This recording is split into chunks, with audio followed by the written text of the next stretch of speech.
I was around 8 when I first discovered Minecraft. Surprisingly, that's not due to the algorithm on YouTube or just, stumbling into it like some form of prey. No, it's rather because I probably shouldn't say prey when I'm talking about Minecraft, because you don't know what prey you're afraid of. I actually ended up discovering it because my favorite FIFA YouTuber at the time, AA9Skills, God 2013, was great. Started a channel just playing that. I remember being so engrossed in his series and the game itself, and I thought it was so cool. You can do anything. And I went and I begged my man, please let me buy the game on an old laptop. I remember by the time we got it installed, I had like 10 minutes to play because we were meant to be going somewhere else. So I just stumbled through my first Minecraft world I would ever inhabit, just about learning what the button for swimming was so I didn't drown. I redid all of my keybinds like very shortly afterwards. I don't know why I decided to change the use button from right click to F. It was like completely in the way of WASD, but then again I changed my movement to the arrow keys, not to WASD at all. And also I didn't have a mouse. I played with the trackpad. I remember building this like really thrown together cobbled up house, like cobblestone floor that had like, the moment you walk in you're nearly falling into the mine shaft. I remember like 3 days after I started playing the game, I saw the trees near my house had no leaves and I was like, oh my god, it's Herobrine. And I just quit that world and started fresh again. A9 Gaming, the channel where that series was uploaded, that channel doesn't exist anymore. I don't know if Skills deleted it or rebranded the channel to just be something else and took down all the Minecraft videos. But it's a shame that that series isn't around anymore. But then again, I think if I found it at this stage of my life, I'd probably end up breaking down. Some of my fondest memories from my childhood come straight from Minecraft. Like when I first got the game, because it was on my mom's laptop, she wound up actually getting into the game herself. Like I remember getting into my pajamas, walking up to the kitchen to say goodnight to her, and there she was in creative mode on the couch, just building a few small houses for each of us. I remember sitting on the couch where I learned to read with my brother, my sister either side of me, just looking in while I was playing Minecraft. My mom's laptop, when we were playing the game, wasn't in the best of health. It could run Minecraft, sure, but then again, pretty much every PC ever made can run Minecraft. The problem was that when you would run Minecraft on it, you also would see it suddenly skyrocket in temperature. So you'd be sat there playing it on my lap, but it would reach molten temperatures. When the PS4 came out, my family that year decided to buy a PS3 because me and my brother were idiots and we asked for a PS3 instead of a PS4. But pretty much as soon as we got it, we got straight on Minecraft again. 4-player split screen Minecraft with my siblings has so many memories attached. The first time my brother and I ever found diamonds was on split screen Minecraft. My childhood game was Minecraft, with me, my friends going home after school playing the game, or at sleepovers we'd played the game in, again, 4-player split screen, but on my friend's Xbox because I was the only one that had PlayStation. When I moved to secondary school though, obviously I slowly began to move away from the game. I was like 13 at the time, and I didn't, entirely leave Minecraft behind because it's Minecraft, it's the best game ever made. But it wasn't exactly a cool game to play at the same time either, when everyone in my class was playing, GTA or COD or FIFA. So I ended up leaving the game on the shelf for a while and basically going straight to FIFA Ultimate Team, or COD Ghosts because I'm a man of culture. However, around the age of like 14 or 15, I ended up falling out hard with a lot of my friends. One of my friends, now ex-girlfriends, made it a big deal because she, hated me. But after the drama started to blow away, she still hated me, but she was firmly within the group, so I had to take the L and go to the sidelines. Between that age of about 14 to 15 and pretty much until like a year and a half ago when I started in college, I was a very lonely boy. I'm laughing, but And during that period where I was very lonely and didn't really go and do much or hang out with any of my friends ever, I got a laptop and I reinstalled Minecraft straight away. When I booted that game up again, I hadn't touched it in about 2 years. And it immediately offered me the same sort of comfort that I used to have when I was a kid, of just, oh, I'm going to go play Minecraft because it's so much fun and I love the game. Oh my god. While, yes, single player Minecraft is quite possibly one of the loneliest games there is, you know, it's just you in this infinite world with no one around you to talk to, no big communities unless you want to count the villages, of just a, like, there's no dialogue in the game. It's just you and a big empty sandbox for you to play around in. Despite that, the game was still somewhat comforting. In school, I was the YouTuber and, you know, doing YouTube in Ireland, as I said in my video when I made my big comeback, is not very cool. And coupled with the fact that I, you know, didn't have many, if any, close friends at the time, I tended to just end up drifting along through the school day until I got home to go play Minecraft.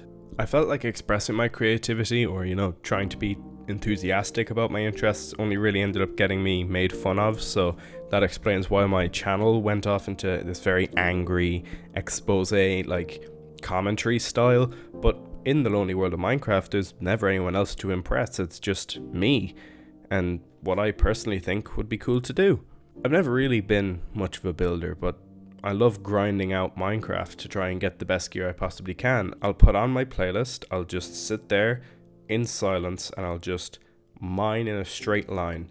I'd get beacons, I'd increase my mining speed. When the nether update came out, I would just sit there for hours and farm netherite just so I could make more enchanted sets of armor, as though I didn't already have enough.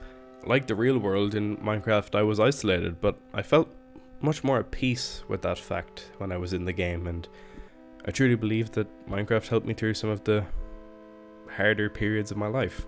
Over the pandemic, I started worlds with my friends, my partner at the time, other streamers. I was in SMPs that I will remember for the rest of my life, not because of what we built, but more because when we would look back at it at the end of the server, we could look back and realize we all built it together. I found myself falling into the Minecraft community again on YouTube. I loved SMP Live, SMP Earth, and the Dream SMP. YouTubers like jschlatt, Technoblade, Wilbur, Soot, they gave teenage me the same level of enjoyment, entertainment, and comfort that my childhood creators had, inspiring me and taking the games in directions that I never knew they could have been taken without basically them pointing me in that direction. When I started college a year and a half ago, I started a new world.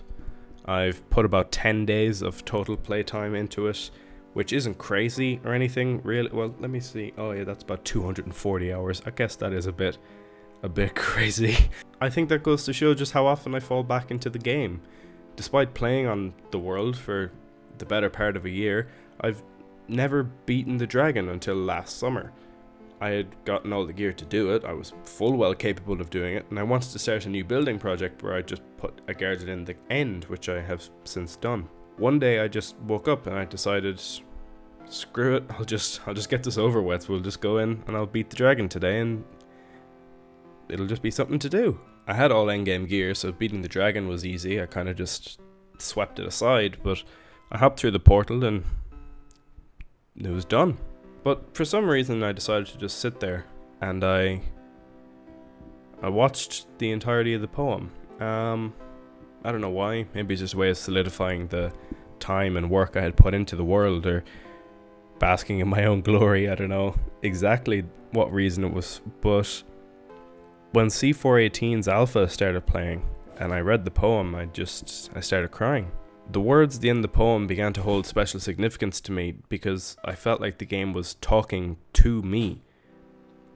I know the point of the poem is that they're talking about you as the player, but it felt a lot more targeted now than it ever had before, with words like "you are not alone" hitting like a ton of bricks. Yes, ultimately, Minecraft is a children's game, but for me, and for many others across the world, Minecraft represents something entirely different, something that takes on many forms. It's an amazing soundtrack for you to study or fall asleep or have a good cry to. And for some people, Minecraft is not knowing how to play Minecraft and aimlessly stumbling around like Bambi on ice, waiting for a creeper to take advantage of your inexperience and blow up your little dirt hovel. It's conquering an otherworldly dragon after hours upon hours of dedication to the sandbox.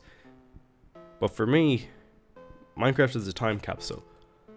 Sure, I can't physically travel back in time to when I first got the game, but every time I boot it up, be it for single player or heading on a new multiplayer experience where I can scream at how difficult and sweaty Bed Wars is, I'm transported back to being that chubby little 8-year-old kid sat on the couch with my siblings, laptop searing into my thighs. I'm at my friend's house. I'm playing 4-player co-op the morning after a sleepover for like 4 hours when we still haven't eaten. I'm on an SMP with a bunch of talented content creators goofing off in the middle of a pandemic while the world burns. But most importantly, I'm not alone. When I look into that screen, at that world of blocks I know really is a game, Mojang's greatest accomplishment, but for me, it's like looking at my best friend. It's looking at something that has been with me for pretty much my whole life. Something that never really left me behind, even if I did leave it for a while, and picked me up again. I love Minecraft. It's my favorite game of all time. Forevermore. And ultimately it helped me to carry on.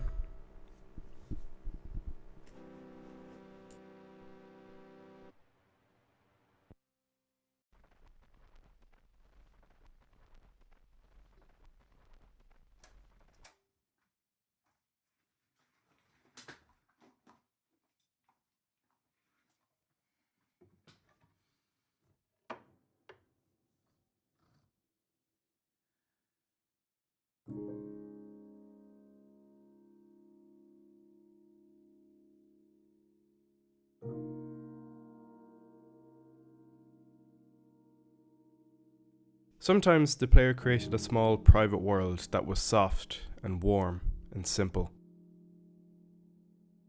Sometimes hard and cold and complicated.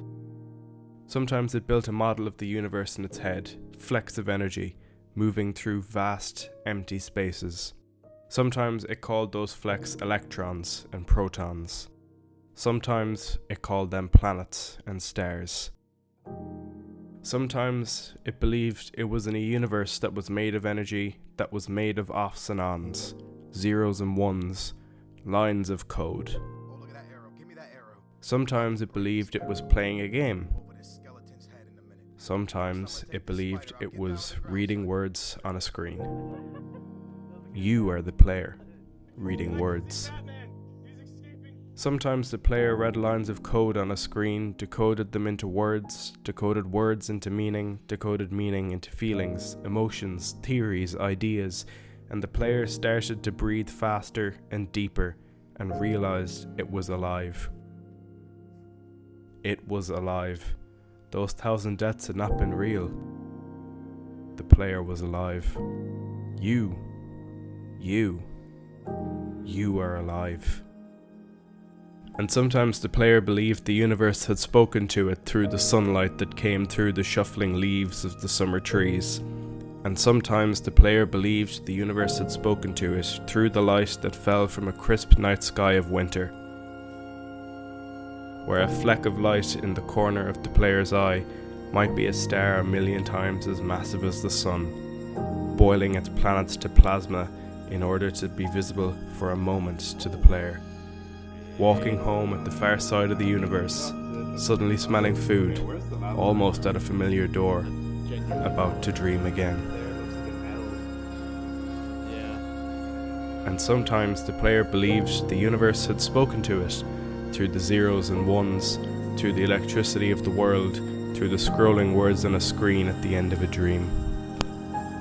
And the universe said, "I love you." And the universe said, "You have played the game well." And the universe said, "Everything you need is within you." And the universe said, "You are stronger than you know." And the universe said, "You are the daylight." And the universe said, "You are the night." And the universe said, "The darkness you fight is within you." And the universe said, "The light you seek is within you." And the universe said, "You are not alone." The universe said, you are not separate from every other thing. And the universe said, you are the universe, tasting itself, talking to itself, reading its own code. And the universe said, I love you, because you are love. And the game was over, and the player woke up from the dream, and the player began a new dream. And the player dreamed again, dreamed better. And the player was the universe, and the player was love. You are the player.